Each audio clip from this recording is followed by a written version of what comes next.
Hello friends, आप देख रहे हैं आपका चैनल शेयर बाजार विद आयुष और बात करेंगे इस वीडियो में अडानी विलमार के ऊपर। तो अडानी विलमार के ऊपर कुछ खास इंपॉर्टेंट न्यूज़ निकल के आई है, बड़ी न्यूज़ निकल के आई है जिसको इस वीडियो में हम बात करेंगे। इस वीडियो के ऊपर आपको पूरी जानकारी दूंगा। तो फ्राइडे के सेशन में जैसा हमने कल भी बात की थी कि स्टॉक के अंदर गिरावट देखने को मिली। करीबन कल के सेशन में 5 रुपये के आसपास गिरा, 1.21% की गिरावट हमने दर्ज की स्टॉक के अंदर। और लास्ट एक जो महीना रहा है वो कह सकते हैं काफ़ी ख़राब रहा, लेकिन इस हफ्ते के अंदर रिकवरी हमने नज़र आई। रिकवरी देखी 15% के आसपास शेयर में आपको तेज़ी देखने को मिली, स्टॉक इंक्रीज होता हुआ देखने को मिला। तो लग रहा था कि हाँ, स्टॉक फिर से बढ़िया कर रहा है, ऐसा लग रहा है कि मूव काफ़ी बढ़िया फिर से आ जाएगा, बिकॉज जो कंपनी के नतीजे भी निकल के आए थे वो काफ़ी बढ़िया निकल के आए थे। कोई भी कंपनी है अगर उसके Q3 के नंबर्स अच्छे आ रहे हैं या फिर कोई भी क्वार्टरली नंबर्स बढ़िया निकल के आ रहे हैं तो दोस्तों वो कंपनी जो है वो परफॉर्म बढ़िया करती हुई नजर आएगी। एंड वही हुआ, कंपनी के Q3 नतीजे बढ़िया निकल के आए तो उसका स्टॉक ने रिएक्शन दिया। और रिएक्शन कौन सा दिया? एक अच्छा रिएक्शन दिया स्टॉक में, आपको ओवरऑल तेजी का मूड माहौल बनता हुआ नजर आया। लेकिन अब दोस्तों, क्योंकि आपको पता ही है लगातार अडानी ग्रुप के ऊपर सवालिया निशान उठ रहे हैं, तो इस पे एक और बड़ी कंपनी के ऊपर कार्रवाई की गई है। अब वो क्या कार्रवाई है, सबसे पहले तो आप ये समझिए। देखिए खबर क्या निकल के आई है कि खबर के मुताबिक Adani Wilmar to be drop from S&P BSE IPO indices. अब ये खबर अपने आप में बहुत इंपॉर्टेंट है। तो देखिए S&P यानी आपको बताइए अमेरिका की, और BSE यानी हमारी। तो दोस्तों यहाँ पर एक मिलाकर एक एशिया इंडेक्स प्राइवेट लिमिटेड है जो ये फंड चलाता है, S&P BSE IPO, जिसमें रिसेंटली जो IPO कंपनी होती है उसके उनको वो ऐड करते हैं और उनके अंदर यहाँ पर खरीदारी करते हैं। अब एशिया इंडेक्स जो एक 50-50 पार्टनरशिप है between S&P Dow Jones indices and India's BSE limited, said the reconstitution will be effective from 20 Feb। ये रिकॉन्स्टिट्यूशन हो रहा है जिसमें जो कंपनी है अडानी विलमार उनको बाहर किया गया है। अब ये खबर के मुताबिक Asia index private limited said on Friday Adani Wilmar Limited will be dropped from the S&P BSE IPO index। इसका मतलब क्या है कि S&P BSE IPO इंडेक्स से अडानी विलमार ड्रॉप होता हुआ नजर आएगा। एशिया इंडेक्स जैसे मैं आपको बताया कि एक 50-50 पार्टनरशिप है between S&P Dow Jones and India's BSE limited. अब ये रिकॉन्स्टिट्यूशन 20 फेब से होगा।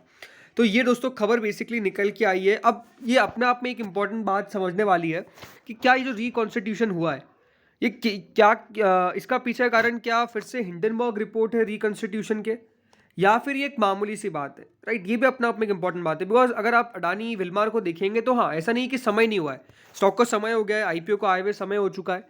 तो क्या उसके कारण जो रिकंस्टिट्यूशन है बैठा है, बिकॉज आपको पता ही है लगातार ये जो भी फंड्स होते हैं उसमें एडजस्टमेंट होता रहता है, राइट? एडजस्टमेंट होता रहता है स्टॉक के यहाँ पे स्टॉक्स जो है वो चेंज होते रहते हैं, जो रिसेंटली लिस्टेड होते हैं वो थोड़े से पुराने हो जाते हैं, तो हो सकता है कि वहाँ पर चेंजेस आए। बट अगेन कि अगर उसके अलावा नहीं है और हिंडनबर्ग की रिपोर्ट का अगर दोस्तों इसके ऊपर असर पड़ रहा है तो डेफिनेटली मंडे को मार्केट इस पर रिएक्शन जो है वो नेगेटिव दे सकता है। तो ये बात इंपॉर्टेंट है कि मार्केट किस तरह से समझता है, बिकॉज ज़्यादा तो हमारे पास खबर निकल के नहीं आई है, ना ही बताया गया है कि व्हाट इज़ द रीज़न। एक रीज़न तो देखिए ये है जिसमें आपको बता दिया कि क्योंकि इस अडानी विलमार को काफ़ी समय हो चुका है इशू को आए हुए, तो हो सकता है कि वो IPO के इंडाइसिस से अब यहाँ पर निकलता हुआ नजर आए। बिकॉज IPO पहले जो IPOs आते थे उनके लिए अलग सा फंड था, तो क्योंकि इसको समय हो चुका है तो एक रीज़न तो ये है। दूसरा रीज़न जो मैंने आपको बता दिया, हिंडनबर्ग जो बात बताई गई हिंडनबर्ग के द्वारा, क्या उसका यहाँ पर संज्ञान ले रही है कंपनीज, तो ये भी अपने आप में एक रीज़न हो सकता है। तो ये दो रीज़न है। अगेन मंडे को देखना होगा कि इसमें मार्केट का किस तरह से रिएक्शन निकल के आता है। और देखिए हाल फिलहाल में जो कंपनी है वो इस न्यूज़ से भी काफ़ी ज़्यादा निकल के आई थी कि कंपनी के ऊपर बेसिकली रेड हुई थी by authorities of GST। But company ने क्या कहा कि ये एक रूटीन इंस्पेक्शन था, कोई जो रेड है वो नहीं की गई है by the authorities at Himachal warehouse. ये अडानी विल्मा की तरफ से दोस्तों क्लैरिफिकेशन निकल के आया था। पहले क्लैरिफिकेशन ये निकल के आया था कि रेड हुई है बट कुछ भी नहीं मिला है, बाद में ये कहा गया कि ये रूटीन इंस्पेक्शन है, तो ठीक है। बट अगेन इससे तो इस पर मार्केट ने कोई खास रिएक्शन नहीं दिया, स्टॉक के ऊपर उसका कुछ खास रिएक्शन नहीं आया, क्योंकि अगर कुछ निकल के आता तो बात बनती, राइट? कुछ निकल के नहीं आया तो वैसे भी कोई बात बनेगी नहीं। और देखिए यही कहा गया साफ साफ कि that the visit of GST official at the company depot warehouse at Parwanoo in Himachal Pradesh yesterday was just a routine one where no irregularities were spotted. तो ये दोस्तों बेसिकली कहा गया। बट अगेन अब अडानी विलमार के अंदर दोस्तों यहाँ से कौन सा मूव आ सकता है, चलिए इसके ऊपर बात करते हैं। स्टॉक का स्पेसिफिकली चार्ट देखते हैं, बहुत इंपॉर्टेंट है जिसके बारे में बात करने वाला हूँ अभी। सो अब अगर आप अडानी विल्मर का चार्ट देखेंगे ना, तो एक बात आपने साफ साफ नोटिस क्या की है, राइट? स्टॉक के अंदर लगातार आपने एक गिरावट देखी, मतलब अभी स्टॉक जो है वो लगातार देखिए डाउन साइड के मूव में काम कर रहा है। लगातार स्टॉक के अंदर आपको गिरावट देखने को मिल रही है। स्टॉक जो है वो कोशिश कर रहा है कि यहाँ से उठे, लेकिन बढ़ नहीं पा रहा है। मतलब यहाँ पे देखिए एक हमने तेजी देखी, अब फिर वापस से गिरावट देखी। अब हो क्या रहा है, ये बहुत इंटरेस्टिंग बात है जो डेफिनेटली ज़्यादा लोग बात नहीं कर रहे अडानी विल्मर के ऊपर। वो यही है कि देखिए स्टॉक के अंदर कौन सा ट्रेंड क्रिएट हुआ है। स्टॉक के अंदर क्या हो रहा है लगातार, अगर मैं यहाँ पे एक लाइन ड्रॉ करता हूँ, ठीक है, ये लाइन आप समझिएगा हो क्या रहा है। स्टॉक के अंदर लगातार गिरावट नजर आ रही है। मतलब स्टॉक थोड़ा सा देखिए यहाँ पर चलता है, यहाँ पे जब एक जोन था जहाँ से स्टॉक ने गिरावट दिखाना चालू हुआ, ये डेली चार्ट है आपके सामने, राइट? थोड़ी बहुत यहाँ पर गिरावट आई, एक थोड़ा सा तेजी बनी, फिर वापस से गिरावट आई, फिर वापस से थोड़ी तेजी बनी, थोड़ा कंसोलिडेट किया, फिर गिरावट आ गई, फिर थोड़ी बाइंग आई, फिर वापस गिरावट आ गई, फिर वापस से थोड़ी सी बाइंग आई, फिर वापस से गिरावट आ गई, फिर वापस से बाइंग आ रही है। तो अभी जो रिसेंट मैंने ट्रेंड इसके अंदर नोटिस किया है कि थोड़ी थोड़ी बाइंग आने के बाद, जैसे थोड़ी बहुत बाइंग आती है इसके अंदर, उसके बाद वापस से सेलिंग प्रेशर क्रिएट हो जाता है, और जो सेलिंग प्रेशर आता है वो काफ़ी तेज़ी से स्टॉक को नीचे खींच के लेके जाता है।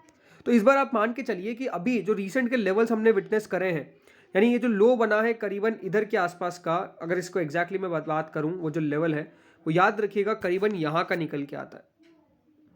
मतलब अगर स्टॉक के अंदर कोई भी गिरावट होती है हाल फिलहाल के अंदर, तो आप मान के चलिए ये वाले लेवल जो है वो बहुत ज़्यादा क्रिटिकल होने वाला है, बहुत ज़्यादा क्रूशल होने वाला है, बिकॉज यहाँ से स्टॉक जो है वो ओवरऑल आपको गिरावट दिखाता हुआ नजर आ जाएगा। मतलब इसका एग्जैक्ट अगर सपोर्ट जोन की बात करता हूँ मैं, तो ये है कि करीबन इधर के 365 के आसपास का अगर गिरावट आती है, तो 365 रुपये का लेवल याद रखिएगा नीचे में। अगर ये टूटा तो फिर गिरावट थोड़ी सी बढ़ सकती है, बिकॉज हमेशा हमने क्या देखा है कि स्टॉक के अंदर थोड़ा बहुत तेजी बनता है, उसके बाद गिरावट आ जाता है, थोड़ा बहुत तेजी बनता है, उसके बाद गिरावट आ जाता है। तो थोड़ी बहुत तेजी के बाद लगातार बार बार गिरावट बन रही है, तो ये एक ट्रेंड दिखाता है कि स्टॉक के अंदर डेफिनेटली एक बियरिश ट्रेंड जो है वो भी चल रहा है।